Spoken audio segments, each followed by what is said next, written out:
Selamat siang kelas 9, kita bertemu lagi dalam pembelajaran biologi hari ini. Kita akan masuk bab baru, judulnya adalah pewarisan sifat. Pernahkah kalian berpikir, kenapa ya saya kok mungkin mirip dengan mami saya, atau misalnya saya mirip sama papi saya, atau mungkin saya terlihat mirip atau gabungan dari mami dan papi saya. Pernahkah kalian berpikir seperti itu? Oke. Atau pernahkah kalian melihat seekor bebek yang memiliki bulu yang mirip dengan induknya? Pernahkah kalian bertanya, bagaimana bulu anak bebek tersebut kok bisa mirip dengan induknya? Ya, sifat-sifat organisme itu terkumpul dalam materi genetik yang disebut dengan gen. Nah, di dalam materi genetik inilah sifat organisme seperti misalnya struktur tubuhnya, penampilan fisiknya, fungsi organ tubuh, tingkah laku, itu bisa diwariskan dari induknya ke anaknya atau dari orang tua ke anaknya, atau dapat diwariskan dari satu generasi ke generasi lainnya ya.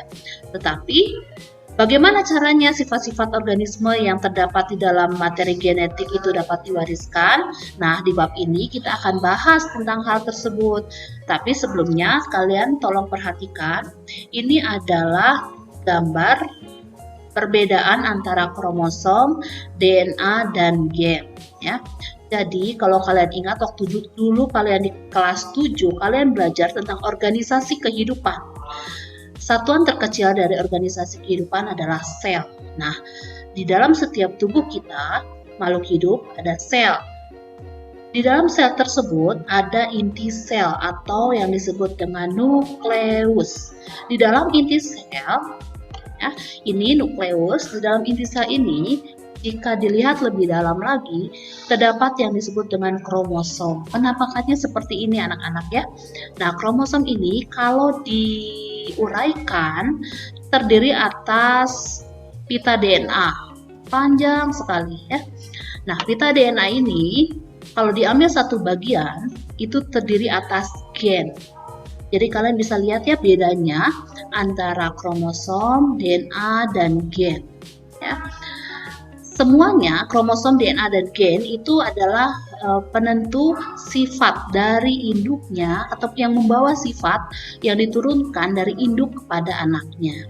Kita akan lanjutkan berikutnya. Pada zaman dahulu ada seorang peneliti yang bernama Gregor Mendel. Nah, Bapak Gregor Mendel ini meneliti tentang pola pewarisan sifat pada tumbuhan kacang kapri. Berkat penelitiannya, kita sekarang mengerti pola pewarisan sifat dalam suatu organisme, karena ternyata itu membentuk suatu sifat dengan rumus tertentu ya. Nah, ilmu yang mempelajari tentang pola pewarisan sifat atau hereditas pada makhluk hidup itu disebut genetika. Karena Mendel yang pertama kali melakukan penelitian, maka Mendel diakui sebagai bapak genetika sampai saat sekarang.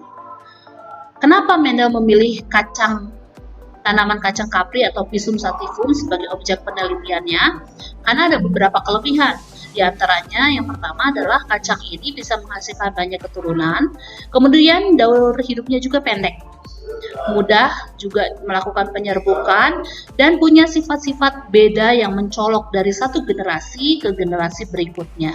Nah, langkah awal yang dilakukan oleh Mendel adalah dengan menentukan galur murni. Apa itu galur murni? Galur murni adalah tanaman yang apabila melakukan penyerbukan sendiri akan menghasilkan keturunan yang sifatnya sama persis dengan tanaman induknya. Baik, kita akan beralih ke beberapa istilah yang harus kalian pahami di pewarisan sifat ini ya. Yang pertama adalah setiap gen yang mengendalikan sifat tertentu itu mempunyai posisi atau tempat tertentu pada kromosom. Tadi sudah ada saya berikan gambarnya ya. Nah, posisi atau letak gen pada kromosom itu disebut dengan lokus. Setiap gen memiliki pasangan gen yang disebut dengan alel. Nah, ada istilah homozigot. Nanti kalian akan menemukan istilah homozigot. Apa itu homozigot? Homozigot merupakan dua alel yang sama. Homo itu sama ya.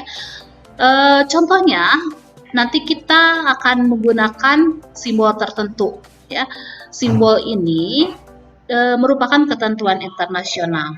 Contohnya adalah A besar dengan A besar atau A kecil seperti pada layar kalian ya. Kemudian kita akan mengenal juga nanti istilah heterozigot. Hetero itu artinya berbeda.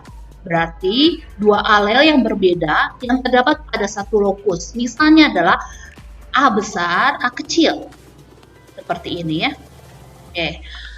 Alel ada yang bersifat menutupi alel lain yang disebut dengan dominan. Dominan ini kalau saya singkat biasanya dominan itu artinya adalah sifat yang menang.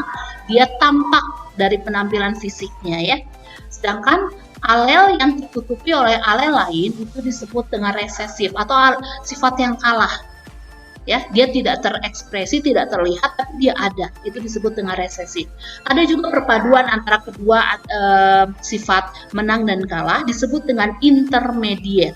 Ya, intermediate itu sekali lagi saya ulang adalah sifat perpaduan. Jadi dia tidak menang, dia tidak kalah. Perpaduan antara sifat dominan dengan sifat resesifnya. Berikutnya adalah fenotip. Fenotip ini adalah sifat penampilan fisik yang bisa dilihat oleh mata kita secara langsung, bisa diamati. Contohnya warna bunga. Warna bunga itu misalnya merah gitu ya. Terus bentuk biji, apakah bijinya itu mulus penampakannya gitu ya. Kemudian tinggi tanaman, contohnya seperti itu. Nah, satu lagi adalah genotip. Genotip ini kalian lihat ada kata gen di depannya, berarti ini merupakan jenis gen yang mengendalikan fenotip. Contohnya, untuk warna bunga merah, fenotipnya kan warna bunga merah ya. Genotipnya adalah M besar, M besar. Bisa dipahami?